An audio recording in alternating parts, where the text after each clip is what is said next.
The following educational video is not intended to sensationalize the subject matter contained within. Its only purpose is to alert and educate the public to what seems to be a serious and rapidly growing epidemic in our nation. Some of the accounts, descriptions, and illustrations in this video are explicit. Viewer discretion is advised.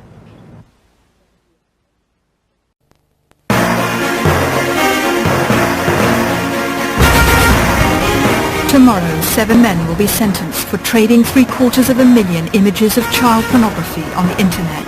Mr. Bulldog, do you realise that you've ruined the innocence of these children? Why did you collect so many images of children? We worked out a technique where we could actually watch them live on the internet. It's great, the net. New pictures to trade. It's wonderful. It's just, it draws you in, it sucks you in. It's a whole world in itself. Tonight, Panorama reveals the inside story of the police hunt for the Wonderland Club, an international ring of paedophiles. Every one of these images represents a disaster to a family somewhere. We never think it's our child. Never.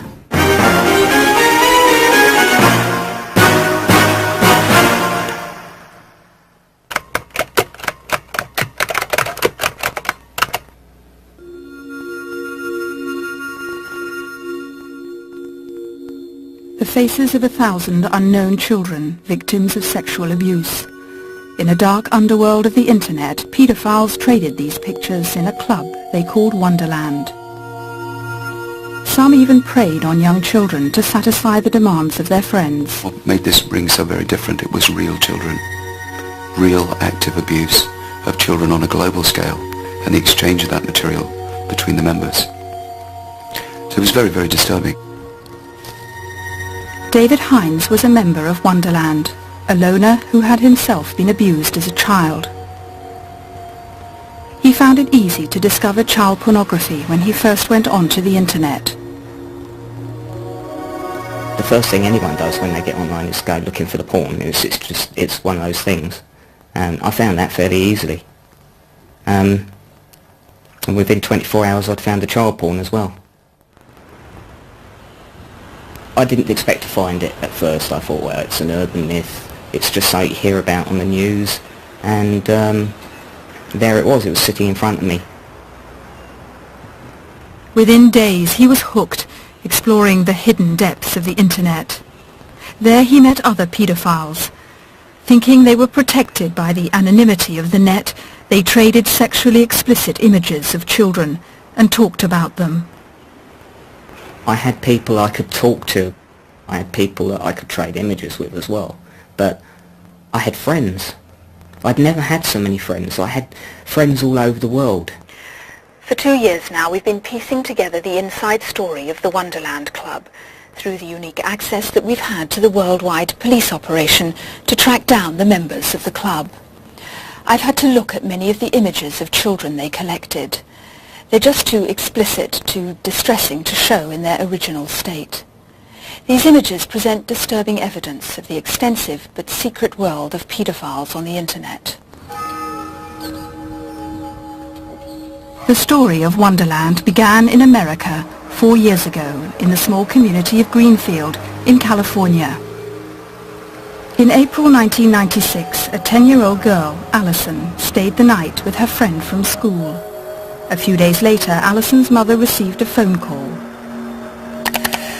The school friend's father, Ronald Reaver, had been arrested for molesting a child. She called and said, I think you should talk to your daughter to see if she's been a victim. I said, well, okay, I don't think so. I'll let you know. I don't think so. And I honestly was just in such a scramble at that moment. It was unfathomable to me that there could be anything to it. Ronald Reaver had threatened Allison to stop her telling anyone what had happened. In the days after his arrest, the young girl tried to protect her friend's father. So we brought her in and talked with her, and she just crossed her little arms and said, nope, I'm not a victim. And I said, do you know what molestation is? Do you know what a victim is? Because at that point I was shooting from just a blank space. I didn't have a clue, because we never think it's our child. Never. But later that day, while other children were preparing for a school trip, Alison shut herself away in her room. I was taking some clothes into her room, and I found her curled up on her bed. And I knew at that moment. And I said to her, I said to myself, I prayed that whatever I do at this point, please let me say the right thing.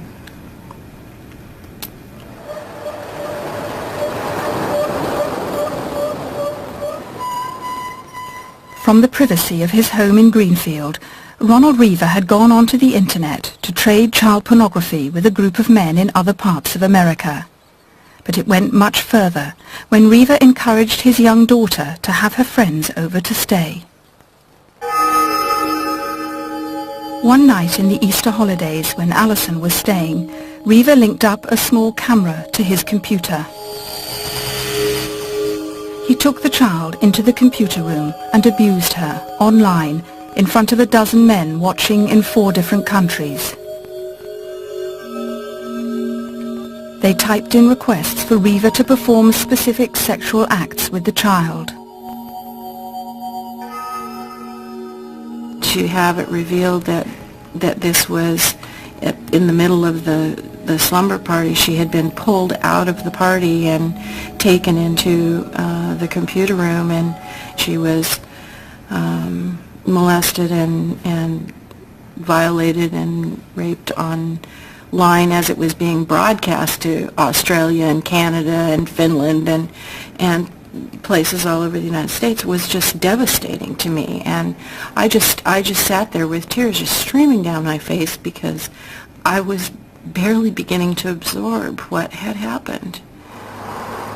Alison's ordeal might never have come to light if another local child hadn't complained that Reaver had tried to abuse her. Ronald Reaver was sentenced to over 100 years in jail for his part in the abuse of children here in California. A dozen other men from around the United States received shorter prison sentences. But that wasn't the end of the story. The electronic trail led beyond America to a town in England.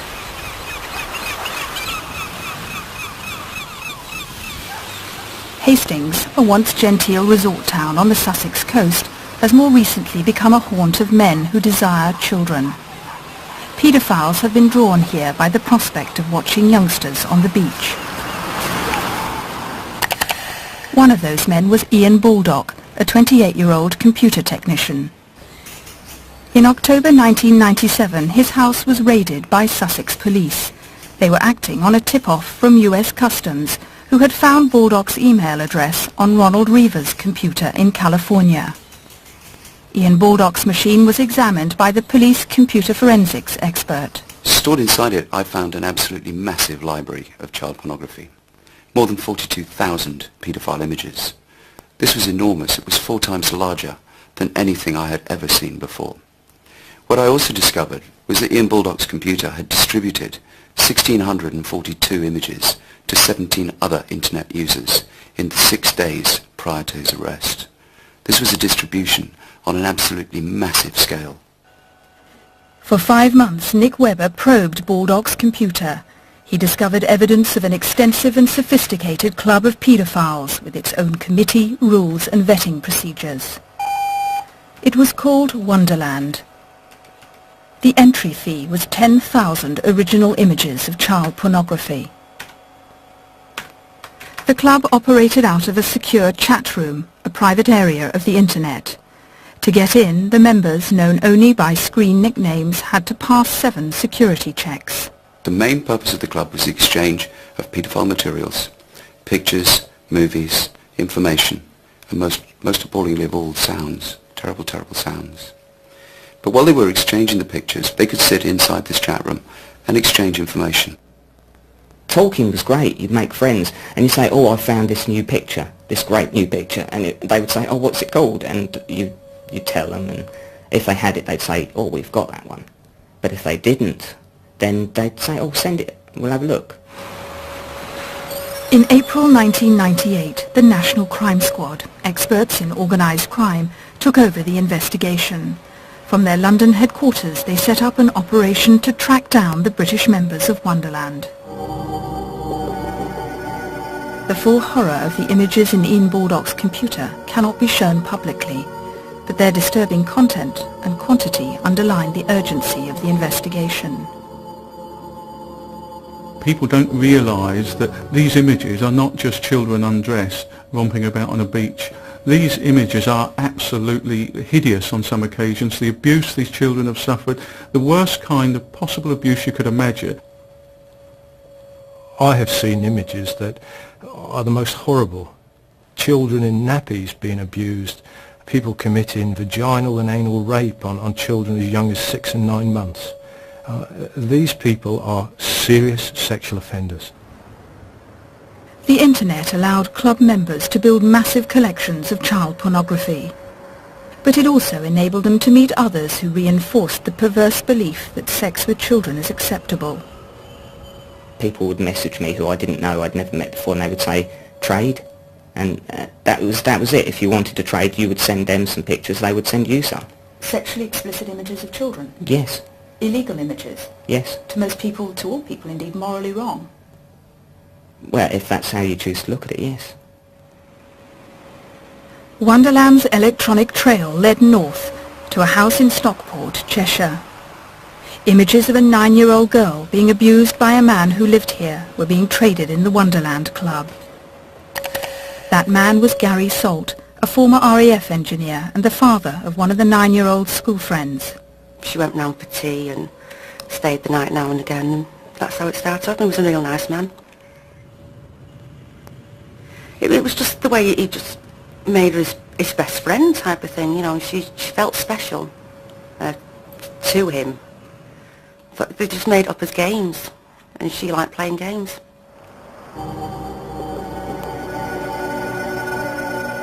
The kind of games Gary Salt liked to play involved taking pornographic pictures of the girl and trading them on the internet. The abuse went on for months, until one day after school her mother realised something was wrong. She phoned me saying she's staying with him and she's not coming home. She loves him more than me, and that's it. So I said, no, you've got to come home. You've got to come home. The mother threatened Salt she'd call the police if he didn't bring her child back. The next day her daughter told her what had happened at Salt's house. She just said, he's touched me tuppy, Mum. I just asked her when, where. She just said it in his bedroom when he was taking pictures of me. When Manchester police arrested Gary Salt, they found over 20,000 pornographic images of children in his computer. It was a lucky break for the Wonderland investigation. Gary Salt turned out to be a key member of the club.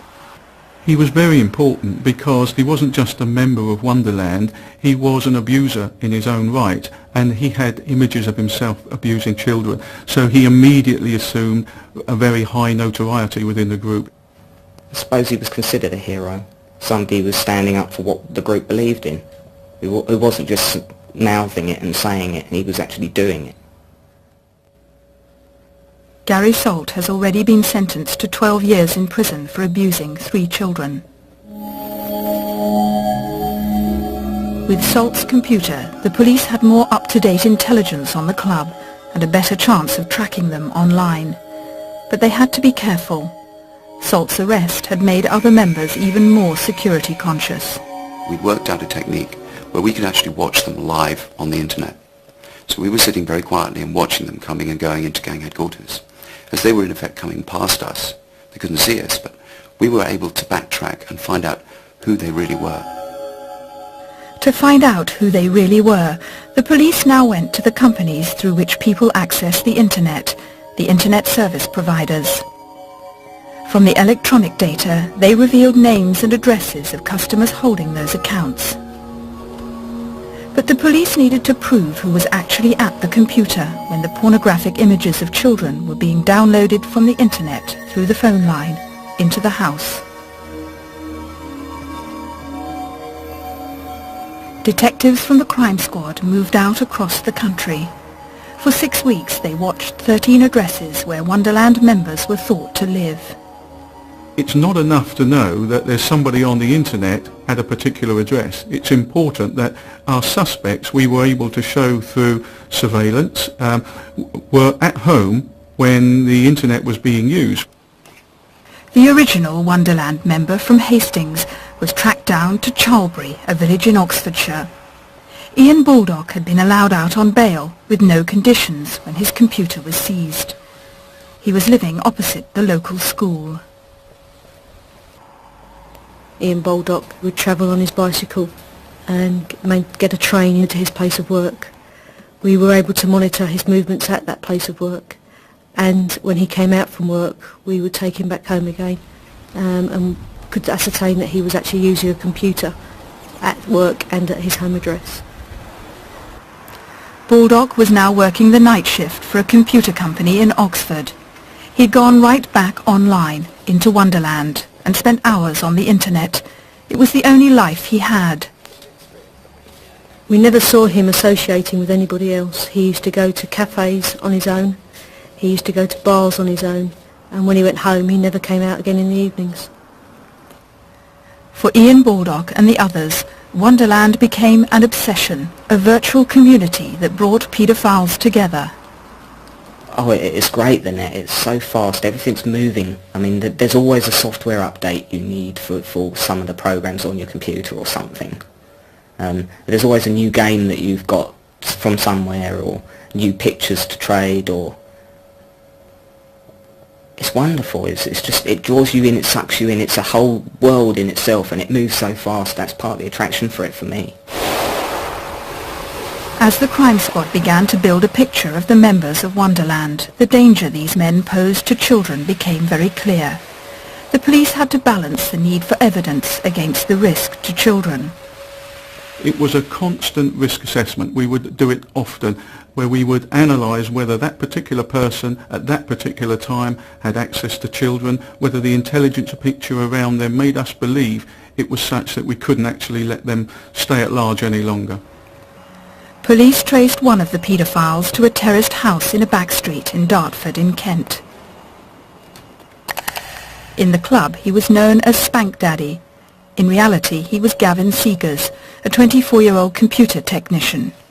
Seegers had long online conversations with other members. He was supported and encouraged in his paedophile activities by Ian Baldock. There was a recorded conversation between him and Seegers, where Seegers is discussing going down to a local swimming pool and in effect the touching up of 11-year-old girls in swimsuits. And Baldock is obviously very pleased about this from the conversation that they've been having, and he encourages Seegers to continue and asks if he can get more information about this particular potential abuse. As they watched Seegers online, the police became more and more concerned. Gavin Seegers was fantasizing about the abduction, the rape, the torture and the killing of children. He was much easier to watch than some of the other members because his presence was almost constantly there on the internet. I could see him a lot of the time, but very, very, very disturbing person to look at. In May 1998, the police tailed Gavin Seegers to a hut in Dartford. It turned out to be the local Sea Cadets headquarters. Seegers was a volunteer youth leader in contact with 25 boys and girls between 10 and 18. The police were in a dilemma. Should they arrest him and risk alerting all the other members? When we took him to the Sea Scout hut, the hackles on the back of our neck all stood up on end, and we were all concerned as to what our next course of action should be. And we just ensured that whenever he was going to the Sea Scouts that we had the surveillance team with him to ensure that at no time when he departed did he take anybody with him. If at any stage he had had children with him on a one-to-one basis or a two-to-one basis, then our instructions were that we were to arrest him. What Gary Salt had done to children in Stockport proved that some members of Wonderland would abuse children to enhance their status within the club. 3 Wonderland members actually travelled to Stockport to meet children whom Salt had abused. One of them, Anthony Skinner, emailed snapshots round the world as a memento of his visit to Salt's house. Some of them travelled to his home address and were pictured sitting on his bed with the children, not in indecent poses, but just so that they could get a buzz out of saying they've met the stars of the movie. That's the sort of mentality of the people we're dealing with. People were actively abusing children and producing pictures for others in the club, people like you. That's not true. They weren't producing them for others. But children were being abused to provide images. There were some children. We just didn't see it as abuse.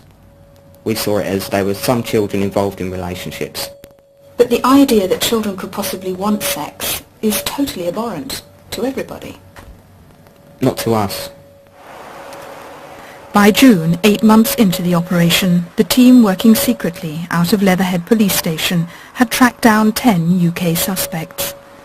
But their investigations had revealed up to 180 potential members of Wonderland in a dozen countries.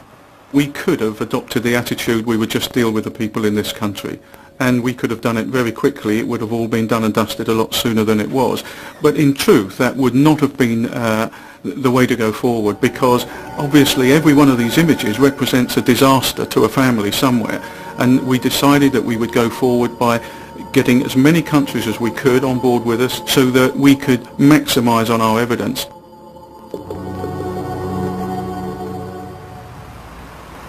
In July, the British police went to Virginia, to the US Customs Cyber Smuggling Centre. Agents there were now briefed on 90 suspected American members of Wonderland.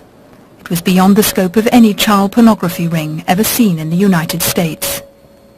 It was now the turn of Customs computer expert Jim Futrell to go through the mass of data. Folks from the UK produced lists of nicknames, email addresses, and what country they were located in. So basically, this is the information that we had to work with. And my responsibility was for all of the folks in the U.S. From this basic bit of information, tracking down these email addresses to try to determine which ones were real, which ones were bogus. Just going through the list, there's about 4 pages, or about 90 different entries for people whose address were in the U.S. of A.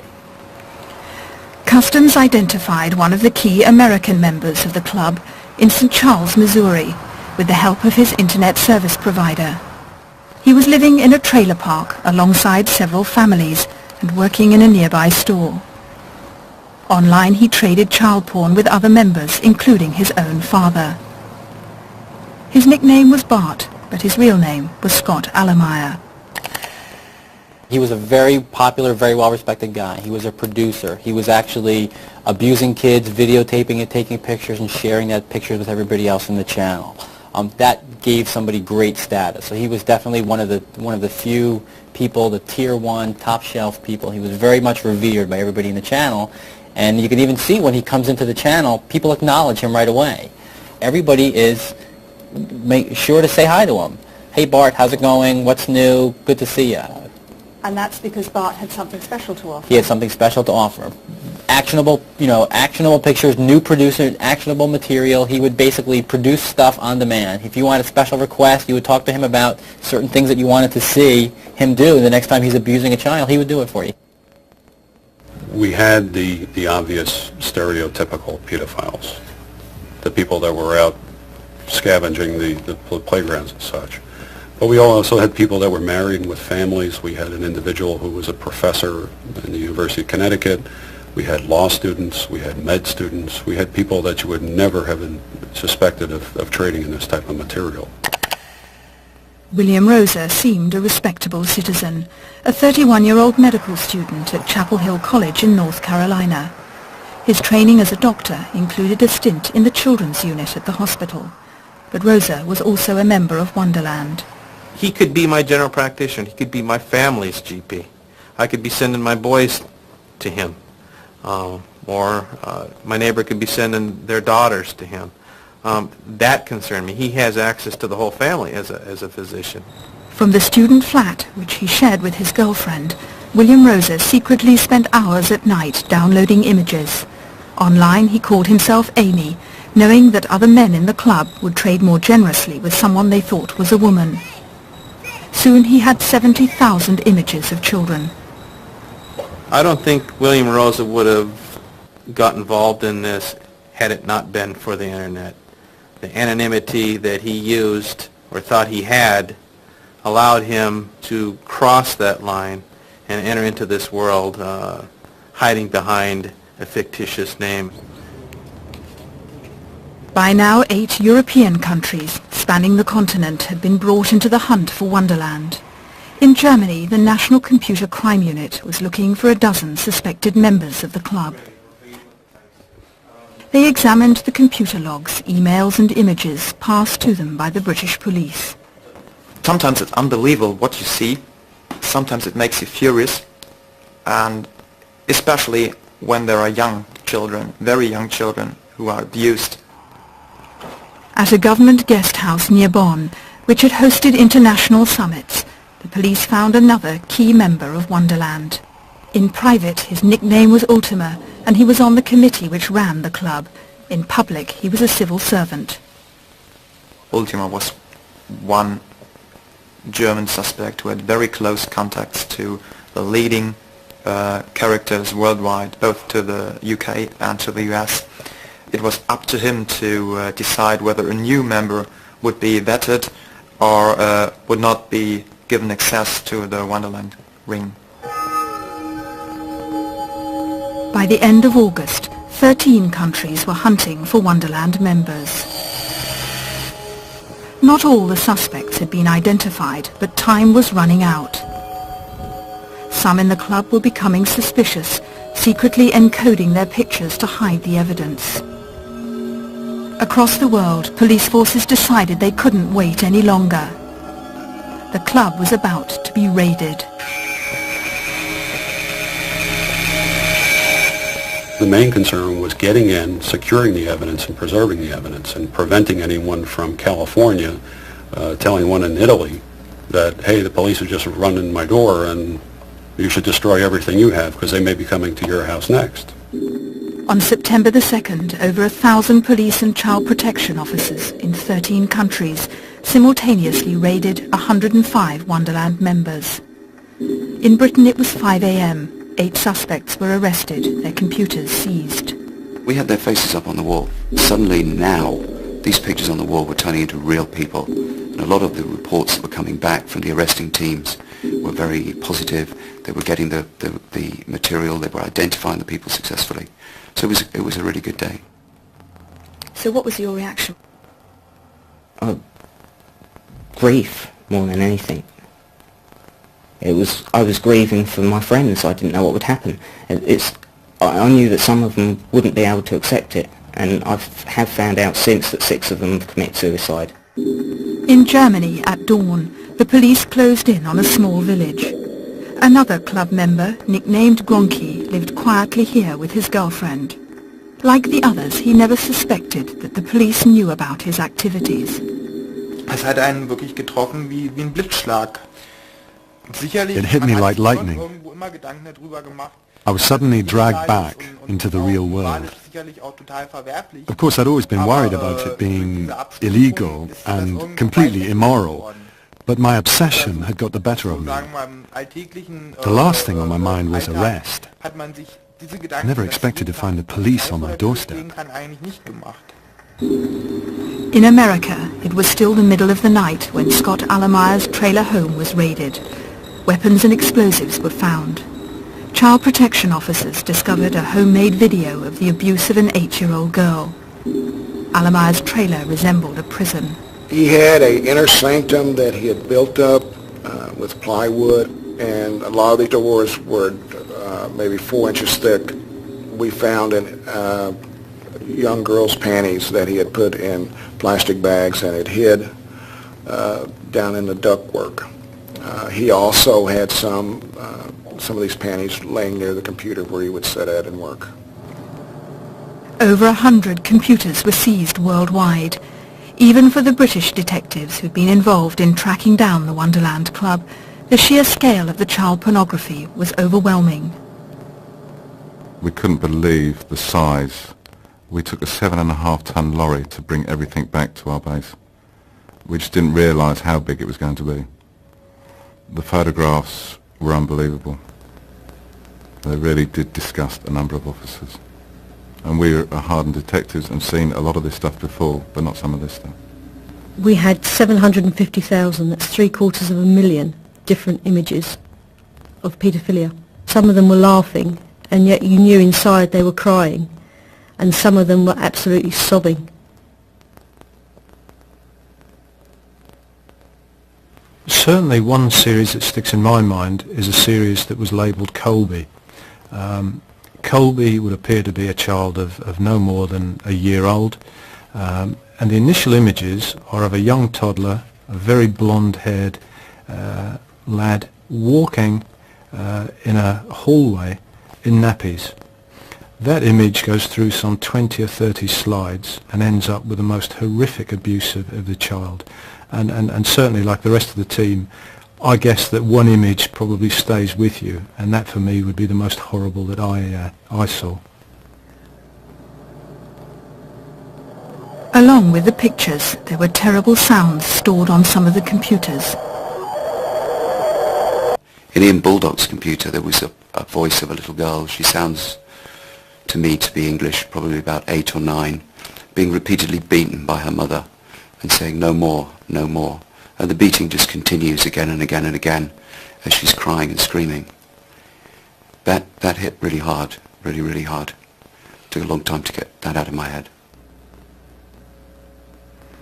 The police now began to examine the images for clues which would help them identify the victims.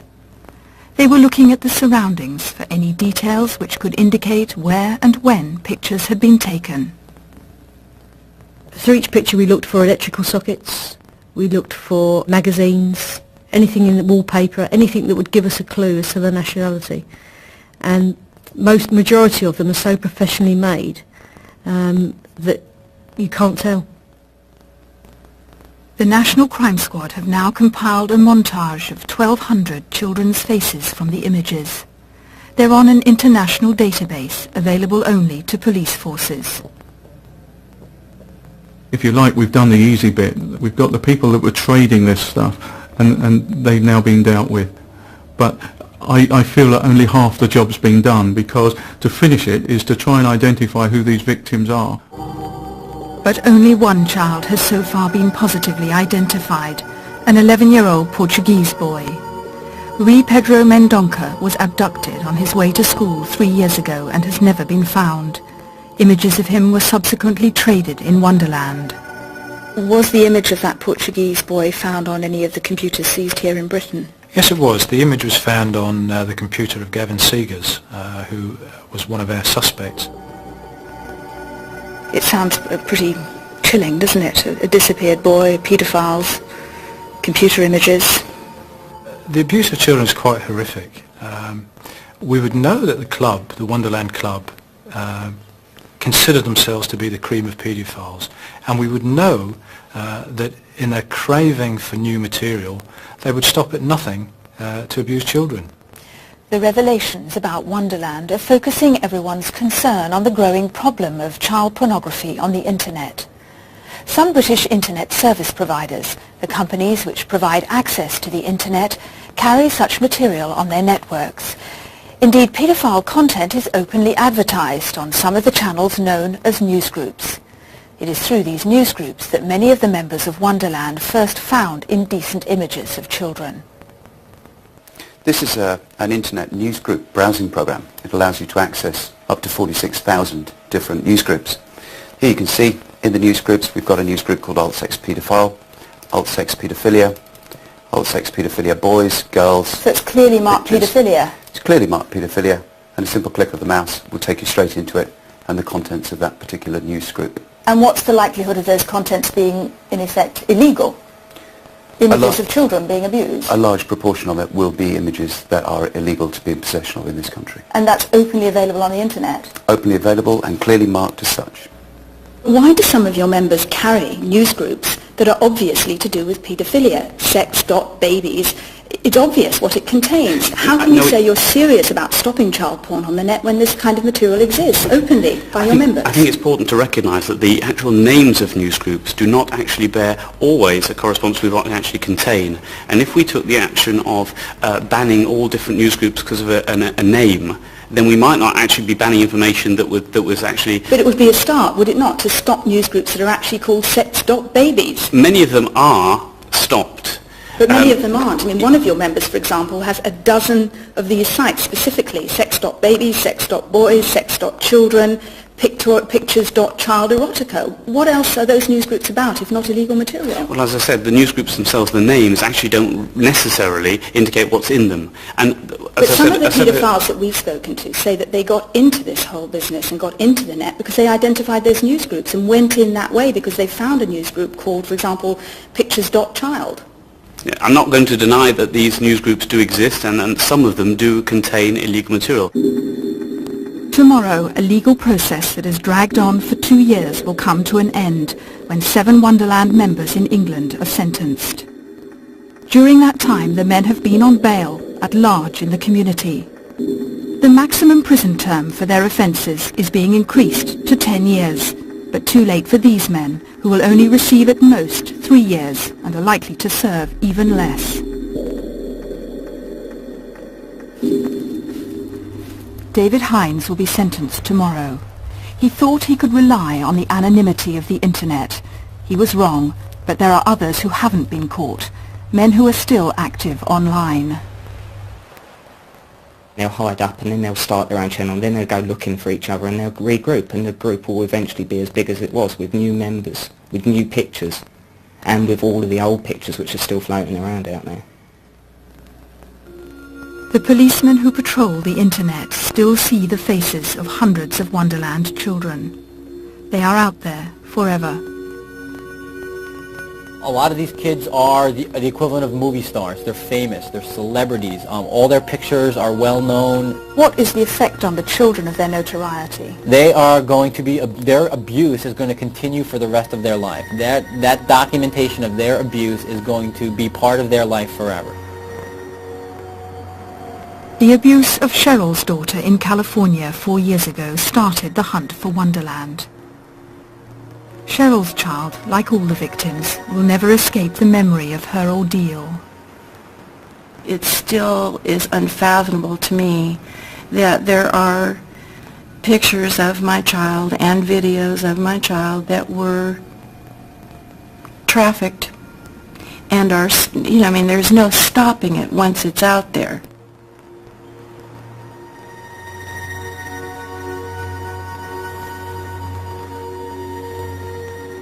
They were given varying sentences for the participation in direction of that night when she was molested online. But her sentence is a life sentence. I mean, our child is going to deal with this as a part of her history forever.